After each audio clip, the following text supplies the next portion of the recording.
Hi, this video is an overview of the IELTS listening section. We'll look at the format of the test, the type of questions that appear in this section, and we'll look at the scoring so you know how many correct answers you need to achieve your desired band score. I'll also tell you about how the listening section of the exam is relevant to your daily life and your academic or professional environment.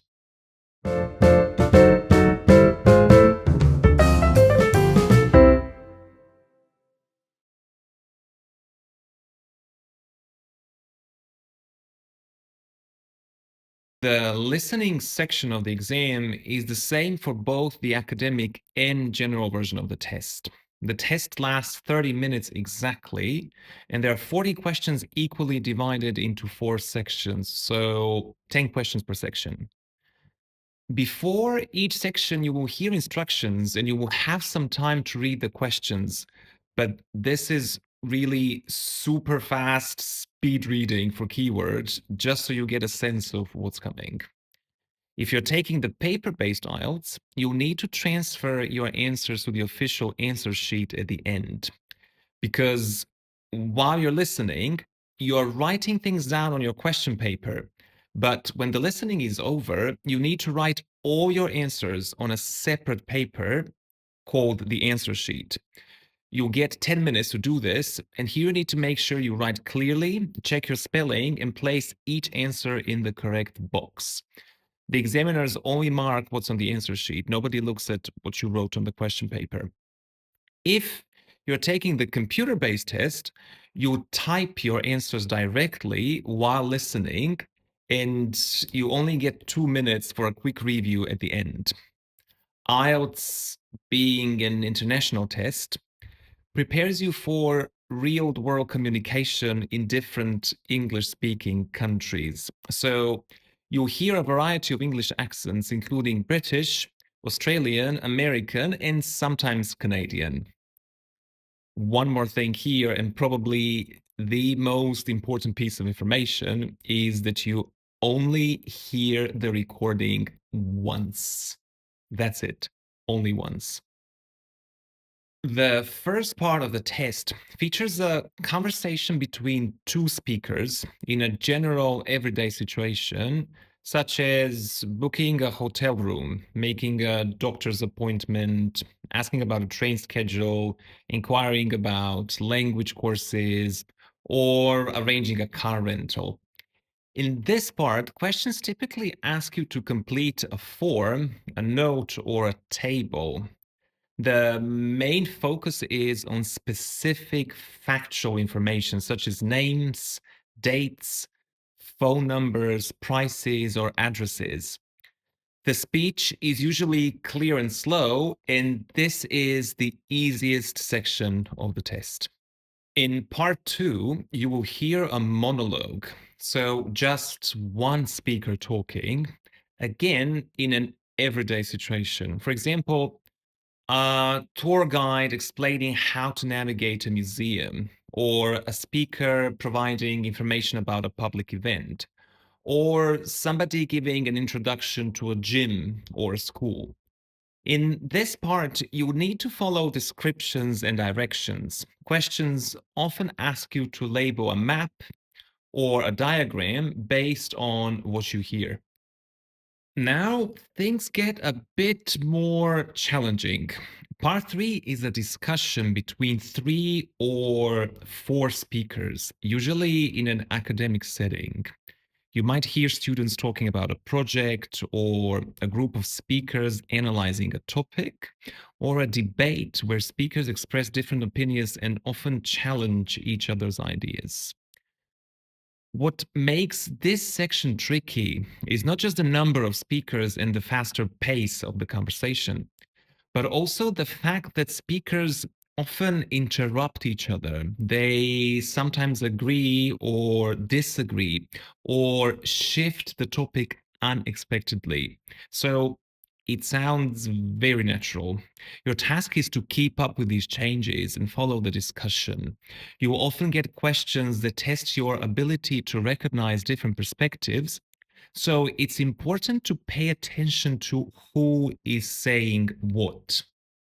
Common question types in this part include multiple choice questions, matching questions, and sentence completion. Finally, we reach part 4, the most challenging section of the IELTS listening test. This is a university-style lecture on an academic subject. You might hear a professor talking about the impact of climate change on marine life, or the history of a scientific discovery, or an analysis of a famous piece of art. In this section, you hear a lot of higher level vocabulary. There are no pauses. The information is dense. So you have to stay fully engaged and you really need to take notes. You can expect questions that require you to complete notes, summaries, or flowcharts based on the ideas in the lecture. I've already mentioned some question types that appear in different parts of the test, but here I'd like to give you an overview so you can see all the possibilities. First, we have multiple choice questions. These require you to choose the correct answer from a list of options. You may have to select one answer or more, depending on the question. It's not always just A, B, C. Sometimes you'll be given 5 or even 7 options to choose from. Next, we have completion questions. You'll get a form, a note, a table, a flow chart, a summary, or a sentence that you need to complete. In all of these, your task is to listen for missing words and fill in the blanks. Then there's matching questions. In these questions, you'll match information such as names, opinions, or categories to the correct options based on what you hear. You might also come across labeling questions. In these, you need to follow directions or descriptions to correctly label parts of a map, a plan, or a diagram. And finally, there are short answer questions. These require you to listen for specific information and provide a short response, usually a word or a short phrase. You're now looking at the scoring chart from the listening section. Each correct answer earns 1 point, and there's no penalty for incorrect answers.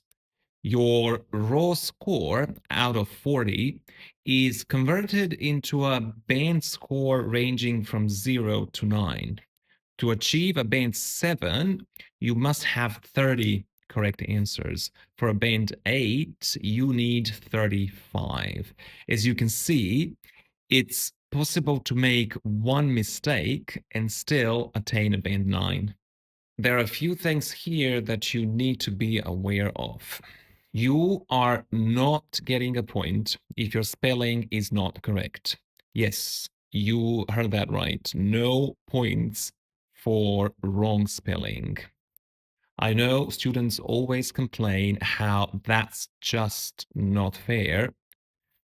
Deal with it and start working on your spelling. It doesn't matter if you use American or British spelling, both are fine as long as you're not mixing them. Regarding capitalization, IELTS is surprisingly flexible here. You can write your answers in uppercase, lowercase, or a mix of both, and you won't be penalized for not capitalizing proper nouns like names of cities or countries. Many test takers choose to write all answers in uppercase to avoid mistakes, which is a good practice. Whichever format you choose, please be consistent and stick with it throughout the test. You also need to be aware of plurals. If the answer requires a plural noun, but you write the singular form or the other way around, you're not getting a point. This brings us to the end of the video and to the most important point I want to make. The IELTS listening test isn't just about passing an exam. It's about preparing for life after the exam.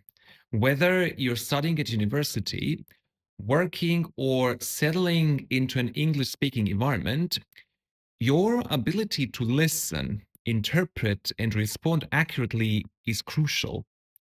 Every section of the listening test reflects real life situations, and you are indeed developing the skills you will use every day. The one thing that isn't quite like real life, and I must admit this, is that you only hear the recording once. In most situations, especially today, you can replay information or ask someone to repeat or clarify. But IELTS is excellent training because it helps you build the habit of focusing, processing, and understanding information the first time you hear it. Developing this skill will definitely make you a stronger, more confident listener in any situation.